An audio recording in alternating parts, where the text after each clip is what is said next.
কিন্তু বাংলাদেশে তো বিরোধী দল ছিল, বিরোধী নেতারা ছিল, শক্তিশালী সংগঠন ছিল। তারা কি সেই বাংলাদেশে যখন 57 জন সেনা অফিসারকে হত্যা করে ফেলা হয়েছিল, তারা কি এর প্রতিরোধে শেখ হাসিনাকে ক্ষমতা থেকে নামাতে পেরেছিল? তাহলে এই দায়টা কেন আমরা এরকম, কেন আমরা এরকম অশান্ত, অনিরাপদ, নিরাপত্তাহীন বাংলাদেশে কেন আমাদের এই পর্যটকে বড় হতে হয়েছে? আমরা কেন এই ট্রমাটাইজ পরিস্থিতির মুখে দিয়ে মধ্য দিয়ে আমাদেরকে গ্রো করতে হয়েছে? এই দায়টা কে নেবে? আমার কোন পুরুষের কি রক্ত দায় নাই?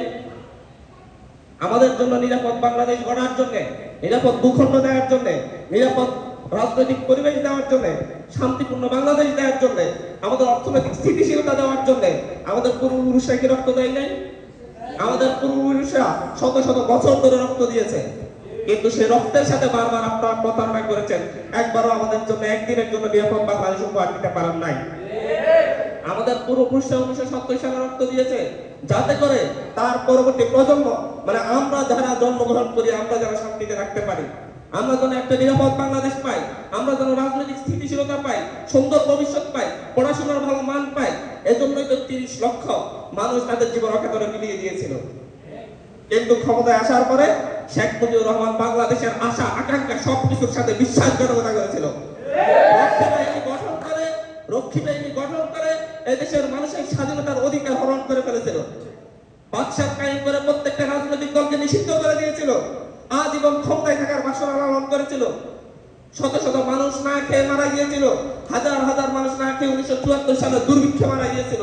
শেখ মুজিবের অপশাসনের কষাঘাতে আমরা আমাদের পূর্ববর্তী প্রজন্ম তারা জীবন দিতে হয়েছিল। পরবর্তী একটা প্রেক্ষাপটে মেজর জিয়াউর রহমান বাংলাদেশের ক্ষমতায় এসেছিলেন। উনি বাংলাদেশকে তলাবিহীন ঝুড়ি থেকে ঘুরে দাঁড় করানোর চেষ্টা করেছিলেন। উনি বাংলাদেশের অর্থনীতির ভিত্তি স্থাপন করেছিলেন, কিন্তু ওনাকেও বাঁচতে দেওয়া হয়নি। 4-5 বছরের মাথায় ওনাকে হত্যা করে ফেলা হয়েছিল। বাংলাদেশের ভবিষ্যৎ মেজর জিয়াউর রহমানের হত্যাকাণ্ডের মধ্য দিয়ে অনেকাংশে বিলুপ্ত হয়ে গেছিল। তারপরে এরশাদের শাসন, দালালির শাসন, শোষণ, মানুষের অত্যাচার, নির্যাতন সবকিছু শুরু হয়েছিল। এদেশের মানুষকে ডাক দিয়েছিল বেগম জিয়া, শেখ হাসিনা একসাথে। এরশাদের শাসন থেকে এদেশের মানুষকে মুক্ত করতে হবে, স্বৈরাচার এরশাদের পতন ঘটাতে হবে।